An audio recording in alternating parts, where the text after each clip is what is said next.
friends, welcome back to my channel, ProudMane. It's your girl Ava, your loyal girlfriend.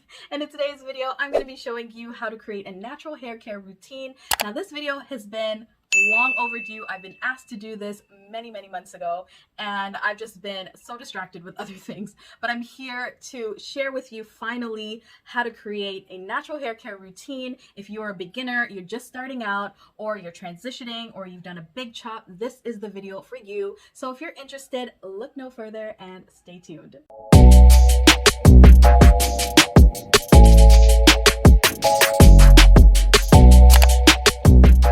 So let's jump right into this video. I'm first going to start off by prefacing I will not be sharing any Ayurvedic treatments or powders or anything related to that, any holistic remedies that I've created on this channel. This is not that type of video. I'm going to be touching on store-bought products. I do use store-bought products, and I use other things on my channel that you've seen that I like to create. And those are more for like treating any issues that I might have with my scalp or my hair and stuff like that. So yeah, I'm not going to be touching on that, but if you are interested in a video like that, a natural hair care routine that is more Ayurvedic, let me know, comment down below, and I will deliver to you at some point. Okay, so let's just jump right into this. The first thing that you're going to want to do, the first thing that you need to determine is your hair type. Now, when I say hair type, I'm not talking about, that chart, that curly hair chart that's been circling the natural hair community. That's more for determining your hair, your curl pattern. That's a chart that is good for you to know your curl type, like a FYI type thing, but I don't actually find it useful when you're going out to buy products for your hair. What is important is your hair type, meaning your hair's texture, your hair's density, and your hair's porosity. Those are the most important things. So when I'm talking about your hair type, I'm actually referring to your hair's texture. Is your hair straight? Is it wavy? Is it coily? Is it coarse? That's mostly what I'm talking about. So you have to identify what category your hair falls into. So once you determine that, then you need to move on into your hair's density. How much hair do you have on your head? And it's very simple to figure this out. If you're able to pull back your hair and all your hair fits into one hand, then your hair will be on the lower density side. That's how I'm able to determine whether I have lower density hair, medium density hair, high density hair. If you need two hands to gather up all your hair and your hair still can't fit in your two hands when you're trying to make a ponytail or pull your hair back, chances are you have higher density hair. Another way of determining your hair's density is whether or not you can see a lot of scalp. If you can see a lot of scalp, chances are that your hair is on the lower density side. If you can see, scalp when you part your hair, chances are it's around medium density, and higher density is when you're like really moving around your hair to get to your scalp. It's just like a thick, lush head of hair, then chances are it's high density. So now that we've determined our hair's density, we're going to move on to our hair's porosity. And your hair's porosity is the ability that your hair has to retain and absorb moisture. And this is really the key in finding out what products are going to work for you. So you definitely want to know your hair's porosity, because if you have high porosity hair or low porosity hair, you're going to want to know, here we go again. You're going to need to know which one your hair falls under so that you're able to pick the best products that is suitable for your hair. And if you want to determine your hair's porosity, they say that you can put your hair strand in a glass of water, and if it sinks to the bottom, that means your hair is high porosity, which basically means that it can absorb moisture more easily. And if it's in the middle of the glass, then that means you have normal porosity hair. And if your hair strand floats at the top of the glass, that means that you have low porosity hair and it doesn't easily absorb moisture. So again, definitely super important to find this out in order to determine which products are best for you. So now that we know our hair's porosity, it's also really important to know our scalp's moisture. What's the state of our scalp? Is it oily? Is it normal? Is it dry? If you guys have been following me from day one, or at least have seen a few of my videos, you know that I always say you can't grow healthy hair with trash scalp. That is the base. That is where you start off. If your scalp is not healthy, there's no way that you can grow healthy hair. That is the foundation. So you want to determine whether or not it's oily, normal, or dry. So how do we determine if our hair is normal, oily, or dry? Well, you can monitor your hair after wash day and see how it is. So let's say you wash your hair and it's day 2 and you notice that your scalp is a little bit oily, it's a little bit greasy, your hair is weighed down. That's an indication that you have an oily scalp. Let's say it's day 4 to 6 and your scalp is now just producing some oil. Chances are you're in between the normal to dry. Or even if it takes longer for your hair to build up that oil, chances are you're on the dry scalp side. How do we combat an oily scalp? Well, you can always try to use a dry shampoo, or if you don't want to use something like that and you want to use something more natural, you can actually just put a little bit of arrowroot powder on your scalp and treat it like a dry shampoo and just dust some on your scalp and just shake it in, fluff it in, and that should help combat the oiliness. If you do have dry scalp, you want to make sure that you are moisturizing your scalp with an oil that is compatible with your scalp, something that is not going to cause any buildup or irritate your scalp, but something that is light enough to penetrate as well as moisturize. And my go-to oil for that is always avocado oil. So now you're at the part of your hair care journey when you're ready to go shopping for products. So you're going to look for products that, again, are compatible with your hair. So now that we've laid the foundation, we know our hair texture, density, scalp, porosity, all of that, now we can go shopping. So you're gonna start off by first buying a cleanser, something to cleanse your scalp, not to strip your hair, but a good cleanser will remove all that buildup from your scalp, and you wanna focus your shampoo on your scalp primarily and let the water just wash the soap through your hair. You don't need to rub the shampoo through the strands of your hair because chances are it's going to dry out your hair over time. So that's why we focus the shampoo on our scalp. So the shampoo that I really like to use, this is one of my favorite of all times, and that's the Jamaican Black Castor Oil Shampoo from Shea Moisture. I really love it because it gets the job done. It leaves my hair soft. It doesn't strip my hair. And yeah, I really love it. It's no sulfates, parabens, mineral oil, animal testing, petroleum, none of that stuff. So that's the type of stuff that you want to look for in your shampoos as well. So apart from your regular shampoo, it's also a good idea to get a clarifying shampoo. And what that's going to do is it's going to give you a deeper clean than your regular shampoo typically does. So let's say you find that your hair has a lot of buildup, excessive buildup, and your hair just feels flat. It's not as voluminous or vibrant or bouncy. You want to make sure that you're clarifying your hair. If your scalp just feels like it's out of balance, or it's super itchy or flaky or something like that, you want to get a clarifying shampoo. And I really love this one. This is the one that I've been using. It's Eden Body Works Peppermint Clarifying Shampoo. I really love it. Again, it gets the job done and it smells so amazing. I mean, anything with peppermint or rosemary, I'm sold. I don't know about you guys, but this is my go-to for now. So the next product you'll need is a conditioner. A conditioner is really great for detangling your hair, providing that moisture and slip that your hair needs while you're in the shower. I'm not really too picky with conditioners, but I do have a favorite. It's my OG, and that's my Aussie Moist. If you guys have watched my natural hair routine, I featured this before. I love it. It has amazing slip. My hair feels like butter every time. I'm not the type to have like sets, like if I get like a Shea Moisture shampoo, then I get the matching set conditioner. I'm not that type of girl. If you are, then you can. There's no problem with that. But I just love this. I always come back to it. I'll try a bunch of conditioners, but I always come back to this because it's so amazing. I can't say enough good things about this. And it's really cheap and inexpensive compared to Shea Moisture. So if you don't shampoo or condition your hair, you can also co-wash your hair. You just want to make sure that you're doing the co-washing properly. I'm not the type to co-wash my hair. I like to shampoo and then condition. But if you do co-wash, there are ton of co-washing options. Unfortunately, I don't have any recommendations for you, but I could leave a few suggestions that I know are super popular in the description below. But yeah, I can't necessarily speak on co-wash because I don't personally do it, and I don't want to be, sending false information out there about co-washing because it's not something that I personally practice. But basically what co-washing is just washing your hair with conditioner alone. That's it. You're eliminating the shampoo aspect, and that's more suitable for people with extremely dry hair and they could really benefit from the moisture instead of using shampoo, which could strip their hair of that moisture and make it more dry, so they can opt for the co-washing instead. So then you want to move on to your styling products, and typically that starts with a leave-in cream or a leave-in hair milk or something like that. The one that I like to use is the Gold Series leave-in detangling milk. That's from Pantene. I really love this one. It's really lightweight. So again, we determined our hair's density, our hair's porosity, and all that stuff, and that's where that comes into play. When it comes to choosing products like this, you want to know if your hair is compatible.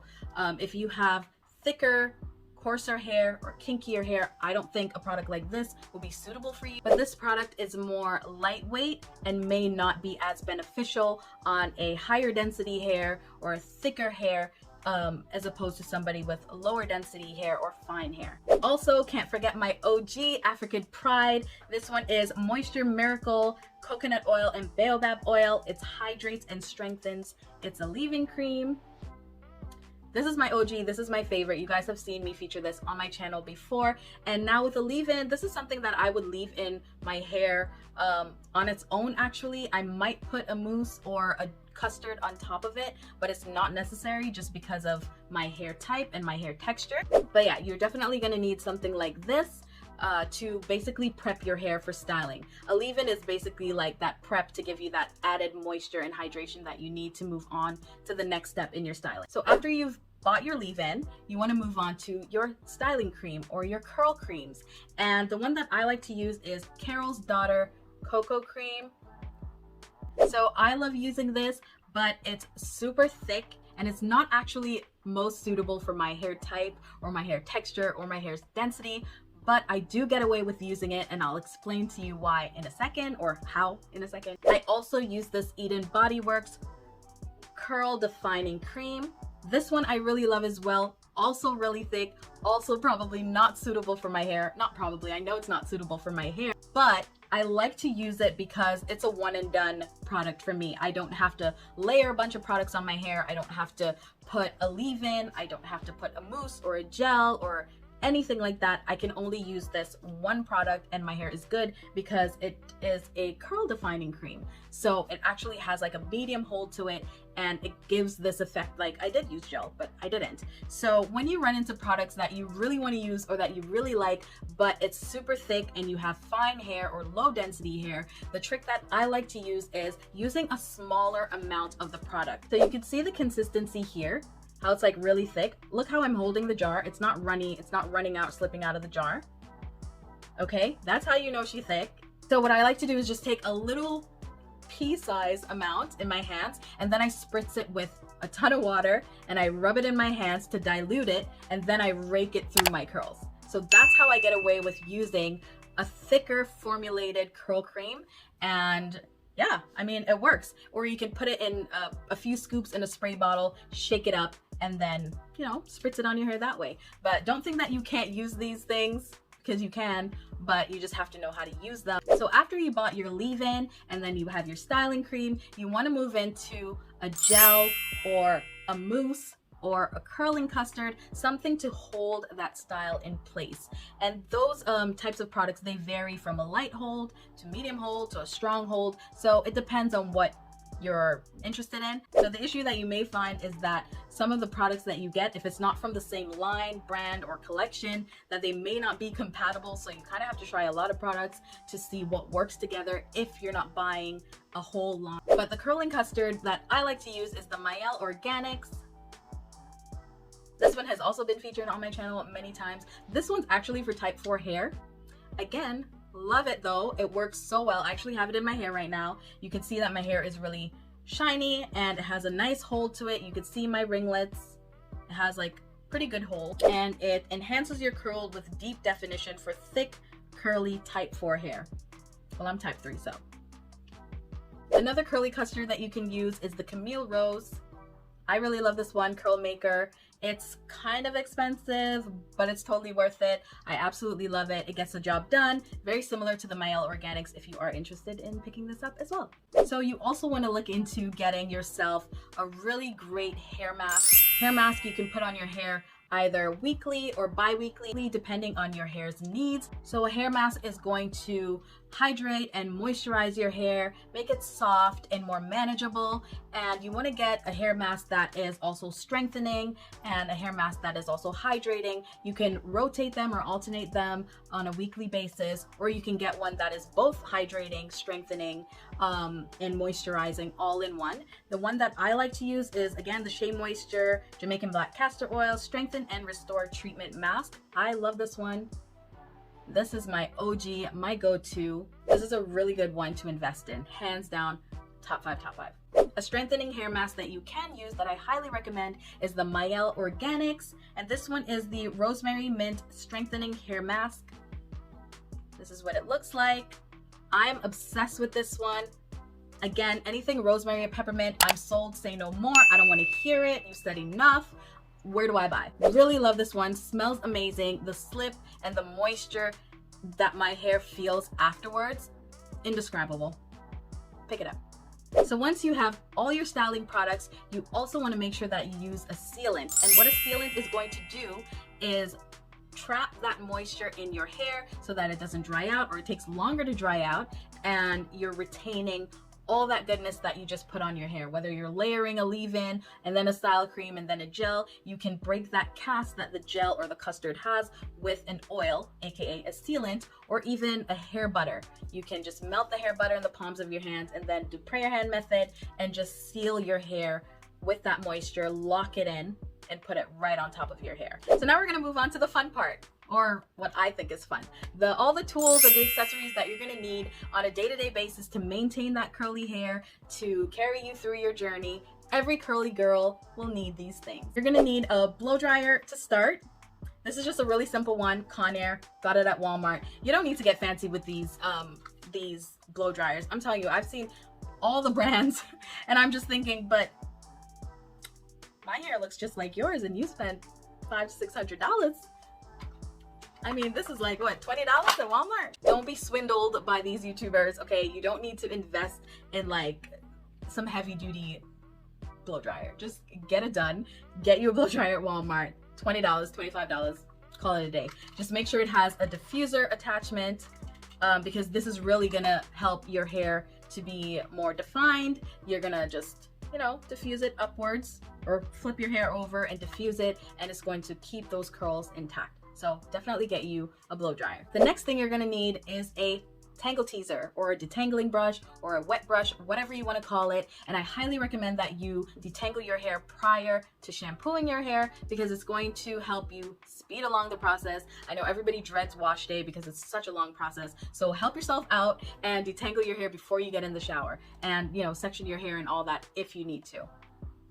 You're also going to need a styling brush. I know everybody loves the Denman brush. I never liked it. I feel like it always gets caught in my hair and it rips my hair out. I don't know why. So I use the pattern brush, and this was actually suggested to me by one of my viewers, and I love her for that. Thank you, sis. You put me on, and I bought 2 of these. It comes in 2 different sizes, and I absolutely love it. And it helps me define my curls and get these cute little ringlets that you see here. I'm obsessed with it. You can also get it done with this type of brush as well, but I'm just so in love with this.